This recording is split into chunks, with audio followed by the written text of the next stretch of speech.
یہ کہانی فیوچر کی ہے، ایک ایسا دور جہاں ادبھت سائنٹیفک آوشکار انسانی زندگی کا معمول بن چکی ہیں، لیکن ان تمام ترقیوں میں ایک آوشکار ایسی ہے جو سب سے نمایاں اور انقلابی مانی جاتی ہے، یعنی کہ پریگننسی کیپسول۔ ہائی فرینڈز، یہاں میں آپ کو بتاتا چلوں کہ میں کسی ہجوم کی تلاش میں نہیں، بس ان چند دلوں کی تلاش میں ہوں جو میرے الفاظ کو سن سکیں اور محسوس کر سکیں، اور ہاں، آپ کی موجودگی میرے لیے سب سے بڑا حوصلہ ہے۔ تو چلیے وقت ضائع کیے بغیر اپنی مووی کی جانب بڑھتے ہیں۔ یہ کیپسول دراصل ایک مصنوعی انڈے کی شکل کا چھوٹا سا آلہ ہے جو مہیلاؤں کو ماں بننے کا پورا عمل اپنے شریر سے باہر آسانی اور سویدھا سے مکمل کرنے کی اجازت دیتا ہے۔ اب ہم یہاں ایک مہیلا سے ملتے ہیں جس کا نام ہے ریچل نوے۔ وہ ہر دن کا آغاز اپنے گھریلو اے آئی یعنی کہ ایلینا کے ساتھ کرتی ہے، جو نہ صرف گھر کے ہر شے کو سمیٹتی ہے بلکہ اس کی صحت، مزاج اور ضروری دواؤں کے بارے میں اسے لمحہ بلمحہ جانکاری فراہم کرتی ہے۔ ایلینا اس کے دن کے لباس کا انتخاب کرتی ہے، موسم کے مطابق تجاویز دیتی ہے اور ریچل کو نرمی سے جگاتی ہے۔ ریچل تیار ہو کر اپنے پتی ایلون کو اٹھاتی ہے جو اس وقت تک سو رہا ہوتا ہے۔ ایلون کا دن بھی کچھ اسی طرح شروع ہوتا ہے۔ ایلینا اسے اس کی شریرک استھتی سے آگاہ کرتی ہے اور محسوس کرتی ہے کہ شاید وہ کچھ افسردہ ہے، لیکن ایلون اس بات کو اپیکشت کر دیتا ہے اور اپنی ذاتی شوق یعنی کہ گرین ہاؤس اور پودوں کی طرف متوجہ ہوتا ہے۔ ادھر ریچل اپنی ملازمت پر پہنچتی ہے جہاں ایک نئی نسل کی ذہین اے آئی یعنی کہ مارکس کی بدولت اس کی پردرشن کو سراہا جاتا ہے اور اسے ترقی دی جاتی ہے۔ اسی دوران جب اس کی سپروائزر اس سے ذاتی معلومات مانگتے ہیں تو انکشاف ہوتا ہے کہ ریچل کے پتی بے روزگار ہیں، اگرچہ وہ کبھی کبھار باٹنی کی کلاسز دیتا ہے۔ یہی بات سپروائزر کو اس جوڑے کے بچوں کے بارے میں سوچنے پر مجبور کرتی ہے، اسی لیے وہ ریچل کو ایک نئی ذمہ داری کی پرستاو کرتی ہے، یعنی کہ ایک سینٹر میں کام کرنے کی جہاں پریگننسی کیپسول سے متعلق سروسز فراہم کی جاتی ہیں۔ یہ ایسی نوکری ہے جس کے ذریعے ریچل ماں بھی بن سکتی ہے اور اپنے پیشہ ورانہ سفر کو بھی جاری رکھ سکتی ہے۔ ریچل بچوں کے بارے میں فوری طور پر نہیں سوچ رہی تھی، مگر کچھ ہی دیر بعد اسے ایک اطلاع موصول ہوتی ہے کہ انتظار کی فہرست میں اس کا نمبر جلد آ گیا ہے اور اب وہ پہلے سے نردھارت سمے سے جلد مشورہ لے سکتی ہے۔ یہ فیصلہ کرنے کے لیے ریچل ایک تنہائی کے کمرے میں چلی جاتی ہے، ایک شانت جگہ جہاں وہ ایسے سپنا دیکھتی ہے جس میں وہ ایک بچے کے ساتھ زندگی گزار رہی ہے۔ وہ منظر اسے اتنا مسرور کرتا ہے کہ وہ اس فیصلے کی طرف مائل ہو جاتی ہے۔ وہ اپنے اس ارادے کے بارے میں اپنی ساتھی ایلس کو بتاتی ہے، مگر اپنے پتی ایلون سے کچھ کہنے کی ہمت نہیں کرتی، لہٰذا وہ اپنے آرٹیفیشل منو وگیانی سے رجوع کرتی ہے اور اسے بتاتی ہے کہ اس کا پتی صرف پراکرتک طریقے سے بچہ چاہتا ہے۔ حالانکہ مصنوعی ذہانت کے لیے پراکرتک اور مصنوعی طریقے سے کوئی بھاوناتمک انتر نہیں ہوتا۔ جب وہ گھر لوٹتی ہے تو ریچل کوشش کرتی ہے کہ ایلون کو سچ بتا دے، مگر وہ اسے اپنے دن کی باتیں بتانے لگتا ہے۔ وہ کہتا ہے کہ اپنی آخری کلاس میں اسے احساس ہوا کہ نوجوان نسل قدرت سے جوڑنے کا ہنر بھول چکی ہے اور اس کی بڑی وجہ یہی بڑھتی ہوئی مصنوعی زندگی ہے۔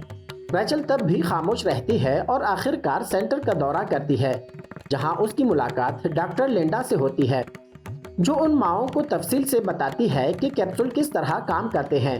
وہ بتاتی ہے کہ ماں بننے والی مہیلائیں ہر پہلو پر اختیار رکھتی ہیں، کب بچہ سننا شروع کرے، کیا کھائے، کیسے پڑھے، یعنی کہ سب کچھ۔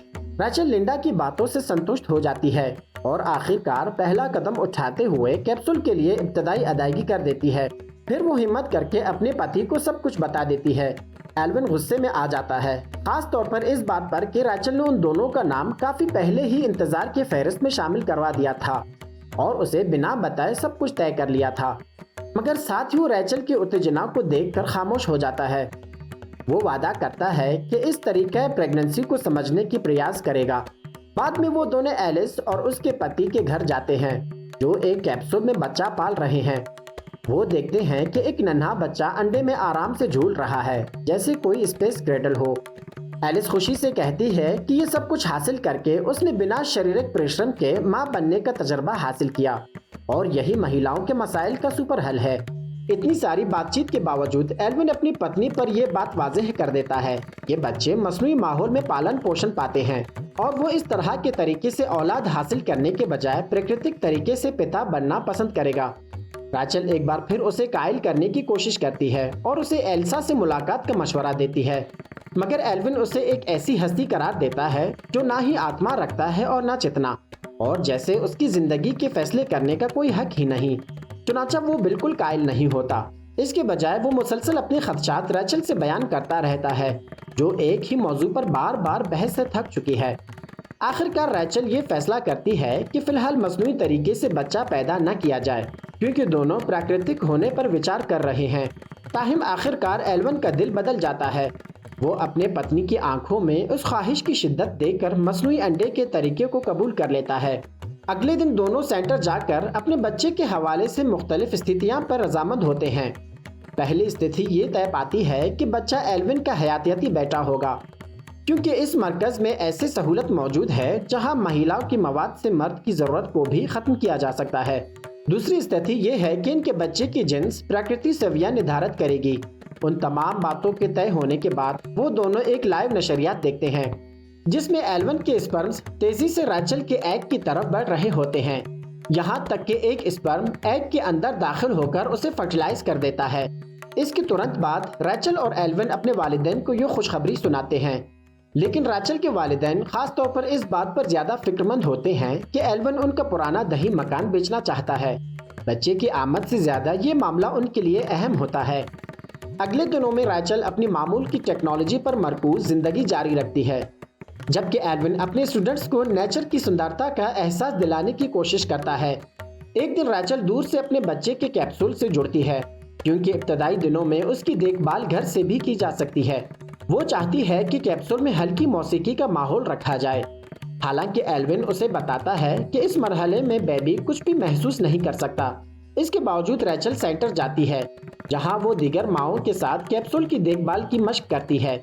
اسی رات ریچل ایک سپنا دیکھتی ہے جیسے وہ سی سیکشن میں ہو، لیکن اس کے پیٹ سے بچے کے بجائے ایک انڈا نکلتا ہے۔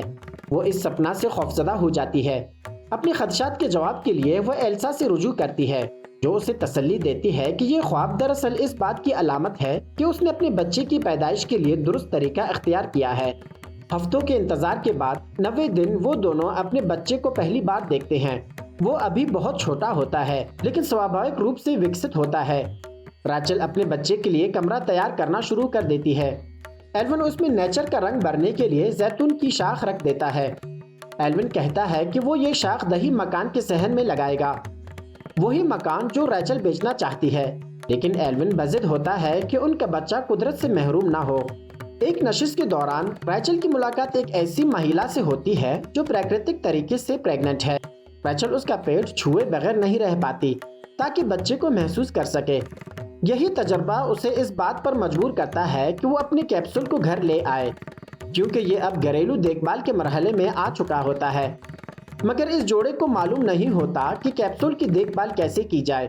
وہ اسے توانائی کی بنیاد پر رکھتے ہیں اور اپنی بلی کو بھی کمرے سے نکال دیتے ہیں تاکہ وہ اس سے ٹکرا نہ جائے۔ اسی رات ان کے درمیان قربت کا لمحہ آتا ہے، لیکن ایلون کیپسول کی موجودگی میں خود کو غیر آرام دہ محسوس کرتا ہے۔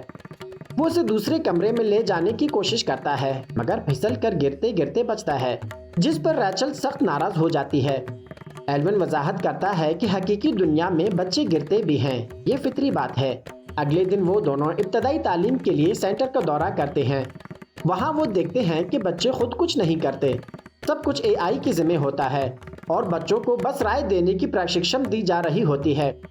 اس موقع پر ایک شخص بتاتا ہے کہ اس کا بھتیجا جو مصنوعی طریقے سے پیدا ہوا تھا کبھی خواب نہیں دیکھتا۔ لنڈا وضاحت کرتی ہے کہ یہ کیپسول کا ایک معمولی اثر ہے، مگر چونکہ اس کی پتنی کام پر ہے اس لیے خوابوں کی اہمیت ویسے بھی کم ہے۔ ایلون پھر ایک بیبی کیریئر آزمانے کا فیصلہ کرتا ہے تاکہ کیپسول کو اپنے ساتھ اٹھا سکے۔ وہ کامیابی سے ایسا کرتا ہے۔ اب وہ اسے شفقت سے سنبھالتا ہے، کہانیاں سناتا ہے اور پودوں کے قریب رکھتا ہے، اور یہاں تک کہ اپنے باٹنی کلاسز میں بھی لے جاتا ہے، جہاں ایک بار وہ لفٹ کے دروازے میں پھنسنے سے بال بال بچتا ہے۔ اسی تجربے کے ذریعے ایلون اپنے اسٹوڈنٹس کو نیچر سے جوڑنے میں کامیاب ہو جاتا ہے۔ وہ ان سے کہتا ہے کہ نیچر کو صرف دیکھیں نہیں بلکہ اسے اپنے دل سے اپنائیں۔ کلاس کے بعد ایلون سے فیکلٹی کا ڈین رابطہ کرتا ہے، جو تجویز دیتا ہے کہ گرین ہاؤس کے بجائے ہولوگرام کے ذریعے نیچر کو پیش کیا جائے، کیونکہ اصلی گرین ہاؤس کا خرچ بہت زیادہ ہے۔ ادھر ریچل کیپسول کے کنارے پر ایک عجیب سی چکنی پرت دیکھتی ہے، جس سے اسے شک ہوتا ہے کہ ایلون کی دیکھ بھال لاپرواہی سے ہو رہی ہے۔ اگلی صبح ریچل خوفزدہ ہو کر جاگتی ہے، کیونکہ اسے کیپسول کہیں دکھائی نہیں دیتا۔ لیکن جب وہ آئینے میں خود کو دیکھتی ہے تو خود کو پریگننٹ پاتی ہے اور خوشی سے کھل اٹھتی ہے، مگر یہ صرف ایک سپنا ہوتا ہے۔ اس سپنے سے دل برداشتہ ہو کر وہ اپنے پتی کے ساتھ ایلسا سے مشورہ لینے جاتی ہے اور کہتی ہے کہ کیپسول نے ان کی زندگی کا توازن بگاڑ دیا ہے۔ ایلوین اب تک اس انڈے کو اپنا بچہ مان چکا ہوتا ہے، مگر ریچل کو اس سے ابھی تک وہ تعلق محسوس نہیں ہوتا، اور اس لیے وہ سمجھتی ہے کہ شاید وہ ماں بننے کے لیے تیار ہی نہیں۔ پھر ایلوین ریچل کی مدد کرنے لگتا ہے تاکہ وہ اپنے بچے کے ساتھ بھاوناتمک سمبندھ ثابت کر سکے۔ وہ اسے مشورہ دیتا ہے کہ وہ دفتر جاتے وقت انڈے کو اپنے پیٹ پر باندھ کر لے جائے، جیسے وہ واقعی ہی پریگننٹ ہو۔ لیکن اس عمل سے ریچل کی کام کرنے کی شمتا متاثر ہونے لگتی ہے۔ آخر کار وہ فیصلہ کرتی ہے کہ انڈے والے کیپسول کو دوسرے کیپسول کے ساتھ شیلف پر رکھ دے۔ البتہ ایلس کا کیپسول وہاں موجود نہیں ہوتا، کیونکہ ایلس خود اعتراف کرتی ہے کہ انہوں نے انڈے کو اون سینٹر میں چھوڑنے کا فیصلہ کیا ہے، کیونکہ اسے گھر میں رکھنا ان کے لیے بہت ہی زیادہ ذہنی دباؤ کا سبب بن رہا تھا۔ کچھ وقت بعد ریچل اور ایلوین کو بھی مجبوراً اپنا کیپسول سینٹر میں چھوڑنا پڑتا ہے تاکہ انڈے کا انکیوبیشن مرحلہ شروع کیا جا سکے۔ جب وہ دونوں واپس گھر آتے ہیں تو دونوں کو عجیب سی کمی محسوس ہوتی ہے۔ اس بے ترتیب مگر زندہ تجربے کے عادی ہو چکے تھے جو انڈے کی دیکھ بھال کے ساتھ جڑا ہوا تھا۔ اگلی صبح ریچل ایک اور سپنا دیکھنے کے بعد پرعزم انداز میں جاگتی ہے۔ سپنے میں وہ خود کو ماں کے روپ میں دیکھتی ہے اور ترنت ہی اٹھ کر بچے کے کمرے میں زیتون کی ایک شاخ رکھ دیتی ہے۔ یہ عمل ایلوین کو حیران کر دیتا ہے، کیونکہ ریچل پہلی بار اپنے دل سے اس بچے کو تسلیم کر رہی ہوتی ہے۔ ان کی اگلی ملاقات وون سینٹر میں ہوتی ہے، جہاں انہیں یہ اطلاع ملتی ہے کہ ان کے بچے کی پیدائش کی تاریخ آگے کر دی گئی ہے، کیونکہ کیپسولز کی دوسری کلائنٹس میں مانگ بہت بڑھ چکی ہے۔ اس خبر کے باوجود وہ دونوں پہلے ہی اجازت مانگ چکے ہوتے ہیں، کیونکہ پیدائش سے چند دن پہلے وہ کیپسول کو اپنے گھر لے جانا چاہتے ہیں۔ مگر لنڈا نہ صرف اس بات کی اجازت دینے سے انکار کر دیتی ہے، بلکہ انہیں نیند کی گولیاں بھی دے دیتی ہے تاکہ بچہ پیدائش کے وقت پہلے سے پروگرام شدہ خواب دیکھ سکے۔ جب وہ سینٹر سے باہر نکلتے ہیں تو ان کا سامنا کیپسولز کے خلاف فلیمنٹس احتجاج سے ہوتا ہے۔ ایلوین اسے ہلچل کا فائدہ اٹھاتے ہوئے دوبارہ کلینک کے اندر گھس جاتا ہے اور ایک ایسے کمرے میں پہنچتا ہے جہاں کئی انڈے ایک لرننگ مشین میں جڑے ہوئے ہوتے ہیں۔ اس کے باوجود وہ اپنے انڈے کو چھو کر پہچان لیتا ہے۔ وہ لمس سے جان جاتا ہے کہ یہ ان کا بچہ ہے۔ اسی رات ریچل ایک عجیب سپنا دیکھتی ہے۔ وہ خود کو ایک بیبی مارکیٹ میں پاتی ہے جہاں اسے ایک پروموشن کی پیشکش کی جاتی ہے، 2 بچے ایک دام میں۔